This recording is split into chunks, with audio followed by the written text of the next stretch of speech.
Hello, welcome back to Yathra's kitchen. എന്തൊക്കെയുണ്ട് വിശേഷങ്ങൾ? നമുക്ക് ഇന്ന് പെട്ടെന്ന് ഉണ്ടാക്കാൻ പറ്റിയ നല്ല ക്യാരറ്റൊക്കെ വെച്ചിട്ട് ഉണ്ടാക്കാൻ പറ്റിയ ഒരു അടിപൊളി റെസിപ്പി നമുക്കൊന്ന് നോക്കിയാലോ. ആർക്കും ഇഷ്ടമാകും, എല്ലാവർക്കും ഉണ്ടാക്കാൻ എളുപ്പമാണ്, അടിപൊളി ടേസ്റ്റാണ്. ഒരിക്കലെങ്കിലും ഒന്ന് ട്രൈ ചെയ്ത് നോക്കേണ്ട സംഭവം കൂടിയാണ് കേട്ടോ. എന്നാൽ പിന്നെ നമുക്ക് വീഡിയോയിലേക്ക് പോയാലോ. അതിനായിട്ട് നമ്മളിവിടെ ഒരു 3 ക്യാരറ്റ് എടുത്തിട്ടുണ്ട്. ക്യാരറ്റ് ഞാനിപ്പോൾ എടുത്തിരിക്കുന്ന 3 ഉള്ളൂ. നിങ്ങൾക്കൊക്കെ അതിൻ്റെ എത്രത്തോളം വേണോ അത്രത്തോളം ഒക്കെ എടുക്കാം കേട്ടോ. അപ്പോൾ എന്തായാലും നമുക്കതിനെ ഒന്ന് അതിൻ്റെ തൊലിയൊക്കെ ഒന്ന് ചുരണ്ടി കളഞ്ഞെടുത്തിട്ടുണ്ട്. ഇനി അതിനെ ഒന്ന് മുറിച്ചെടുക്കണം. അപ്പോൾ ഒരു ഇത്തിരി കനം കുറച്ച് അരിഞ്ഞെടുക്കുകയാണെന്നുണ്ടെങ്കിൽ നമുക്ക് വെന്ത് കിട്ടാനായിട്ട് എളുപ്പം ഉണ്ടാവുമല്ലോ. അതുകൊണ്ട് തന്നെ ഞാനിങ്ങനെ നീളത്തിൽ അരിഞ്ഞിട്ട് പിന്നെ ചെറിയ ചെറിയ കുഞ്ഞു കഷ്ണങ്ങളായിട്ടാണ് കേട്ടോ അരിഞ്ഞെടുത്തിരിക്കുന്നത്. നിങ്ങൾക്ക് എങ്ങനെ വേണേലും അരിഞ്ഞെടുക്കാവുന്നതാണ്. അപ്പോൾ നമ്മൾ നമ്മുടെ ക്യാരറ്റൊക്കെ ഇതുപോലെയൊക്കെ ഒന്ന് അരിഞ്ഞെടുത്തിട്ടുണ്ട്. കുട്ടി കുട്ടി കഷ്ണങ്ങളായിട്ടൊക്കെ ഒന്ന് അരിഞ്ഞെടുത്തിട്ടുണ്ട്. ഇനി അതവിടെ ഇരിക്കട്ടെ. ഇനി അതിലേക്കുണ്ടല്ലോ നമ്മളൊരു കുറച്ച് കൊച്ചുള്ളിയോ അതല്ലെന്നുണ്ടെങ്കിൽ സവോളയോ ഇതുപോലെ നമുക്ക് ചെറുതായിട്ട് അരിഞ്ഞെടുക്കാവുന്നതാണ്. പിന്നെ പച്ചമുളക്, അത് എരിവിന് ആവശ്യത്തിനനുസരിച്ചുള്ള എടുത്തോളുക. ഒരു കുഞ്ഞു കഷ്ണം ഇഞ്ചി കുനുകുനാന്ന് അരിഞ്ഞതും കൂടെ നമ്മുടെ ചട്ടിയിലോട്ട് ഇട്ട് കൊടുക്കുന്നുണ്ട്, ക്യാരറ്റിൻ്റെ ഒപ്പം തന്നെ കേട്ടോ.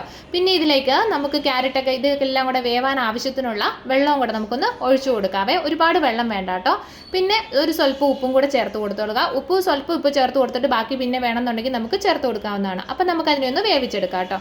അത് വെന്ത് വരുന്ന സമയം കൊണ്ട് നമുക്കിവിടെ അരപ്പ് തയ്യാറാക്കണം. അതിനായിട്ട് ഞാനിവിടെ ഒരു അരമുറി മിച്ചം തേങ്ങ എടുത്ത് റെഡിയാക്കി വെച്ചിട്ടുണ്ട്. അപ്പോൾ തേങ്ങ കൂടുതലോ കുറവോ അതൊക്കെ അവനവൻ്റെ ഇഷ്ടത്തിനനുസരിച്ച് എടുക്കാവുന്നതാണ്. അപ്പോൾ മിക്സിയുടെ ജാറിലേക്ക് നമുക്കിതൊന്ന് അരയ്ക്കാനായിട്ട് ഇട്ട് കൊടുക്കാം കേട്ടോ. കൂടാതെ ഇതിൻ്റെ കൂടെ കുറച്ച് മഞ്ഞൾപ്പൊടി ഇട്ട് കൊടുക്കുന്നുണ്ട്.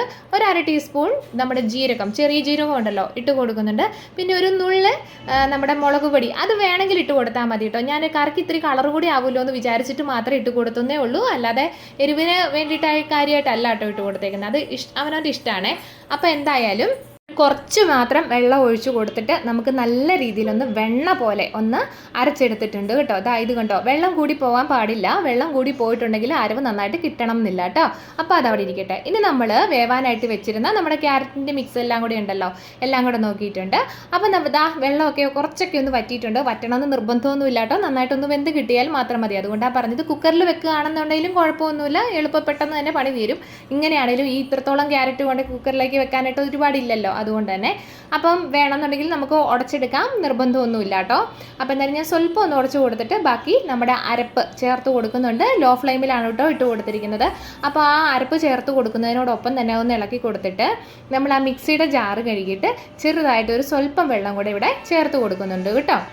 പിന്നെ നമ്മുടെ ചാനൽ ആദ്യമായിട്ടാണ് കാണുന്നവരെങ്കിൽ ലൈക്കും ഷെയറും സബ്സ്ക്രൈബും കമൻറ്റും ഒക്കെ ചെയ്യാനായിട്ട് മറക്കരുത് കേട്ടോ. കൂടാതെ ആ കമൻറ്റ് ടൈപ്പ് ചെയ്യാനായിട്ട് എടുക്കുന്ന ആ ഓപ്ഷനിൽ തന്നെ അവിടെ ഒരു ഹൈപ്പ് എന്ന് പറഞ്ഞ ബട്ടണും കൂടി ഉണ്ട്. അതുകൂടെ ഒന്ന് പ്രസ് ചെയ്തേക്കണേ. എന്നാൽ പിന്നെ അതങ്ങനെ നടക്കട്ടെ. ഇനി നമുക്ക് വേണ്ടത് ഒരു കുറച്ച് തൈരാണ്. ഇപ്പം ഞാനിവിടെ ഈ ഗ്ലാസ്സിന് ഒരു 1/2 ഗ്ലാസ് തൈര് എടുത്തിട്ടുണ്ട്. അതൊന്ന് ഉടച്ചെടുത്തതിന് ശേഷം അതിലേക്ക് ഒരു സ്വല്പം വെള്ളം കൂടെ ചേർത്ത് ഞാനിവിടെ മോരായിട്ടാണ് കേട്ടോ എടുത്തിരിക്കുന്നത്. അപ്പോൾ നിങ്ങൾക്ക് വേണമെന്നുണ്ടെങ്കിൽ ചാറ് എത്രത്തോളം വേണമെന്നുണ്ടെങ്കിൽ അതിനനുസരിച്ച് മോരൊക്കെ ചേർത്ത് കൊടുക്കുകയാണെങ്കിൽ ഇത്തിരിയോടെ നല്ല ടേസ്റ്റ് കിട്ടും കേട്ടോ. അപ്പം ഒരുപാട് വെള്ളം ചേർക്കാതിരിക്കുന്നതായിരിക്കും നല്ലത്. അപ്പോൾ നമ്മുടെ കറിയൊക്കെ ഒന്ന് ചെറുതായിട്ടൊന്ന് ചൂടായൊക്കെ ഒന്ന് വന്നിട്ടുണ്ട്. ഒരുപാട് അങ്ങ് തിളച്ച് പോവണ്ട. തേങ്ങായി ചേർത്തത് കൊണ്ട് തന്നെ പിരിപിരാന്ന് പോകും. കൂടാതെ നമ്മളിപ്പോൾ മോരൊഴിച്ച് കൊടുക്കുന്നുണ്ട്. അപ്പോൾ ഒരു കാര്യമാണ്, ഒരു കൈ കൊണ്ട് ഒഴിക്കുകയും ഒരു കൈ കൊണ്ട് ഇളക്കിയും കൂടെ കൊടുത്താൽ നല്ലതായിരിക്കും. കാരണം നല്ല ചൂടോടുകൂടി കിടക്കുന്നുണ്ട്. അതല്ലാന്നുണ്ടെങ്കിൽ നമ്മൾ ആ ചെറുതായിട്ടൊന്ന് ചൂടാറിയതിന് ശേഷം മാത്രം നമ്മൾ മോരൊഴിച്ച് കൊടുക്കാൻ ശ്രമിക്കുക, അല്ലെങ്കിൽ പിരിഞ്ഞു പോകാൻ സാധ്യതയുണ്ട് കേട്ടോ. അപ്പോൾ ഇനി നമുക്കൊരു കാര്യം ചെയ്യാം, തിളപ്പിക്കാതെ നല്ല രീതിയിൽ ഇളക്കിക്കൊണ്ട് മാത്രം നമുക്ക് അതിനെ ഒന്ന് ചൂടാക്കി റെഡിയാക്കി എടുക്കാം കേട്ടോ.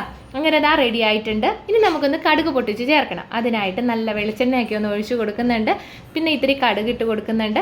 പിന്നെ പോയിട്ട് ഒരു നുള്ള് നമ്മുടെ ഉലുവ ഉണ്ടല്ലോ, അത് ചേർത്ത് കൊടുക്കുന്നുണ്ട്. ഉലുവ പൊടിയാണെങ്കിലും ചേർത്ത് കൊടുക്കുക, എങ്ങനെയാണെങ്കിലും കുഴപ്പമില്ല. പിന്നെ വറ്റൽമുളകും നമ്മുടെ കറിവേപ്പിലയും കൂടി ഇട്ട് ഒന്ന് ഇളക്കി നന്നായിട്ടൊന്ന് മൂപ്പിച്ചുകൂടി എടുക്കാം. ഉള്ളിയൊന്നും അരിഞ്ഞിട്ടിട്ടില്ല കേട്ടോ, ഞാനത് ചേർക്കാഞ്ഞിട്ടാണ്. വേണമെന്നുണ്ടെങ്കിൽ അത് ചേർത്ത് കൊടുക്കാൻ കുഴപ്പമൊന്നുമില്ല കേട്ടോ. അങ്ങനെ നമ്മുടെ കടുക് പൊട്ടിക്കാനുള്ള കാര്യങ്ങളെല്ലാം ഇവിടെ റെഡിയായി സെറ്റായി വന്നിട്ടുണ്ട്. അപ്പോൾ നമുക്കിനി അതിലേക്ക് ഒന്നുകൂടി ചേർത്തും കൂടെ കൊടുക്കാം കേട്ടോ. പിന്നെ നമ്മൾ ഉലുവാപ്പൊടി ചേർക്കുന്ന കാര്യം ഇപ്പോൾ പറഞ്ഞല്ലോ, അത് കടുക് പൊട്ടിക്കുന്ന സമയത്ത് ചേർക്കല്ലേ. അപ്പോൾ കടുക് പൊട്ടിക്കുമ്പോൾ എണ്ണ നല്ലതായിട്ട് ചൂടായി കിടക്കുമ്പോൾ ചിലപ്പോൾ അത് കരിഞ്ഞു പോകാൻ സാധ്യതയുണ്ട്.